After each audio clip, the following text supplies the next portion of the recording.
ವೀಕ್ಷಕರೇ ನಮಸ್ಕಾರ. 5ನೇ ಟೆಸ್ಟ್ ಪಂದ್ಯದ ಡೇ 1 ನಲ್ಲಿ ಜಸ್ಪ್ರೀತ್ ಬುಮ್ರಾ ನಿರ್ಮಿಸಿದರು ಚರಿತ್ರೆ. ಇನ್ನು ವೀಕ್ಷಕರೇ, ಜಸ್ಪ್ರೀತ್ ಬುಮ್ರಾ ಅವರ ಮಾರಕ ದಾಳಿಗೆ ಆಸೀಸ್ ತಂಡವು ತತ್ತರಿಸಿ ಹೋಗಿದೆಯಾ? ಹೌದು ವೀಕ್ಷಕರೇ, ಕೇವಲ 3 ಓವರ್ಸ್ಗಳಲ್ಲಿ ಪಂದ್ಯದಲ್ಲಿ ನಡೆಯಿತು ದೊಡ್ಡ ಚಮತ್ಕಾರ.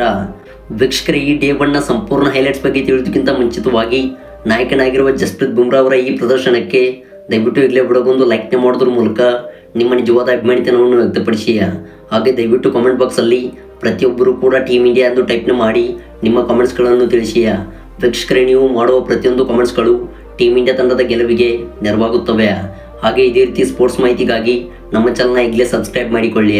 ವೀಕ್ಷಕರೇ, ಇಂದಿನಿಂದ ನಡೆಯುತ್ತಿರುವಂತಹ 5ನೇ ಟೆಸ್ಟ್ ಪಂದ್ಯವು ಸಿಡ್ನಿ ಅಂತಾರಾಷ್ಟ್ರೀಯ ಮೈದಾನದಲ್ಲಿ ಪ್ರಾರಂಭವಾಗಿದೆಯಾ? ಇನ್ನು ವೀಕ್ಷಕರೇ, ಇಂದು ಡೇ 1 ನಲ್ಲಿ ಪಂದ್ಯದಲ್ಲಿ ದೊಡ್ಡ ಚಮತ್ಕಾರ ನಡೆಯಿತು. ಹೌದು ವೀಕ್ಷಕರೇ, ಈ ಒಂದು ಹೈ ವೋಲ್ಟೇಜ್ ಪಂದ್ಯದಲ್ಲಿ ಟೀಮ್ ಇಂಡಿಯಾ ತಂಡವು ಸಿಡ್ನಿ ಅಂತಾರಾಷ್ಟ್ರೀಯ ಮೈದಾನದಲ್ಲಿ ಟಾಸ್ ಗೆದ್ದು ಮೊದಲು ಬ್ಯಾಟಿಂಗ್ ಆಯ್ದುಕೊಂಡಿತು. ಇನ್ನು ವೀಕ್ಷಕರೇ, ಬ್ಯಾಟಿಂಗ್ ಮಾಡಿದಂಥ ಟೀಮ್ ಇಂಡಿಯಾ ತಂಡವು 72.2 ಓವರ್ಸ್ಗಳಲ್ಲಿ 185 ರನ್ಸ್ಗಳನ್ನು ಕಲೆ ಹಾಕುವ ಮೂಲಕ ಆಸ್ಟ್ರೇಲಿಯಾ ತಂಡಕ್ಕೆ ಡೇ 1 ನಲ್ಲೇ ಅಲ್ಪ ಮೊತ್ತದ ಗುರಿ ಕೊಟ್ಟಿತು.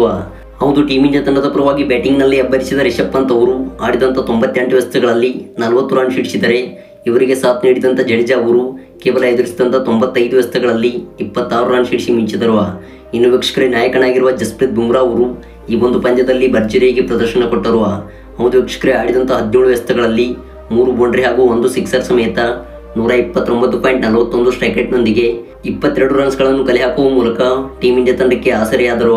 ವೀಕ್ಷಕರೇ, ಇದರೊಂದಿಗೆ ಭಾರತ ತಂಡವು ಮೊದಲ ಇನ್ನಿಂಗ್ಸ್ನಲ್ಲಿ 185 ರನ್ಸ್ಗಳ ಗುರಿಯನ್ನು ಆಸ್ಟ್ರೇಲಿಯಾ ತಂಡಕ್ಕೆ ನೀಡಿತು. ಇನ್ನು ವೀಕ್ಷಕರೇ, ಈ ಒಂದು ಗುರಿಯನ್ನು ಬೆನ್ನಟ್ಟಿದ್ದ ಆಸ್ಟ್ರೇಲಿಯಾ ತಂಡವು ಇದೀಗ 3 ಓವರ್ಸ್ಗಳಿಗೆ 9 ರನ್ಸ್ಗಳಿಗೆ 1 ವಿಕೆಟ್ ಕಳೆದುಕೊಂಡಿದೆ. ಹೌದು ವೀಕ್ಷಕರೇ, ಓಪನಿಂಗ್ ಕ್ರಮಾಂಕದಲ್ಲಿ ಬ್ಯಾಟಿಂಗ್ಗೆ ಬಂದಿದ್ದ ಸ್ಯಾಮ್ ಕಾನ್ಸ್ಟನ್ಸ್ ಹಾಗೂ ಉಸ್ಮಾನ್ ಖವಾಜಾ ಅವರು ಉತ್ತಮ ಆರಂಭ ನೀಡುವಲ್ಲಿ ವಿಫಲರಾದರು. ಹೌದು, ಕೊನೆಯ ಸೆಷನ್ನ 3ನೇ ಓವರ್ನಲ್ಲಿ ಬೌಲಿಂಗ್ಗೆ ಬಂದಿದ್ದ ಜಸ್ಪ್ರೀತ್ ಬುಮ್ರಾ ಅವರು ಉಸ್ಮಾನ್ ಖವಾಜಾ ಅವರ ವಿಕೆಟ್ ಕಬಳಿಸಿ ಮಿಂಚಿದರು. ಹೌದು, ಉಸ್ಮಾನ್ ಖವಾಜಾ ಅವರು ಎದುರಿಸಿದಂಥ 10 ಎಸೆತಗಳಲ್ಲಿ 2 ರನ್ ಸಿಡಿಸಿ 2ನೇ ದಿಂದಾಟಕ್ಕೆ ಬ್ಯಾಟಿಂಗ್ ಕಾಯ್ದಿರಿಸಿಕೊಳ್ಳಲು ಪ್ರಯತ್ನವನ್ನು ಮಾಡುತ್ತಿದ್ದರು. ಆದರೆ ವೀಕ್ಷಕರೇ, ಜಸ್ಪ್ರೀತ್ ಬುಮ್ರಾ ಅವರ ವೇಗದ ದಾಳಿಗೆ ಉಸ್ಮಾನ್ ಖವಾಜಾ ಅವರು ಪೆವಿಲಿಯನ್ಗೆ ನಿರ್ಗಮಿಸಬೇಕಾಯಿತು. ಇನ್ನು ವೀಕ್ಷಕರೇ, 2ನೇ ದಿಂದಾಟಕ್ಕೆ ಬ್ಯಾಟಿಂಗ್ ಕಾಯ್ದುಕೊಂಡಿರುವ ಸ್ಯಾಮ್ ಕಾನ್ಸ್ಟನ್ಸ್ ಅವರು ಆಡಿದಂಥ 8 ಎಸೆತಗಳಲ್ಲಿ 1 ಬೌಂಡ್ರಿ ಸಮೇತ 7 ರನ್ ಸಿಡಿಸಿ ಬ್ಯಾಟಿಂಗ್ ಕಾಯ್ದಿರಿಸಿಕೊಂಡಿದ್ದಾರೆ. ವೀಕ್ಷಕರೇ, ಇದರೊಂದಿಗೆ ಕಾಂಗ್ರೋ ಪಡೆಗೆ ಮೊದಲ ಇನ್ನಿಂಗ್ಸ್ನಲ್ಲಿ 176 ರನ್ಸ್ಗಳ ಅಗತ್ಯವಿದೆ.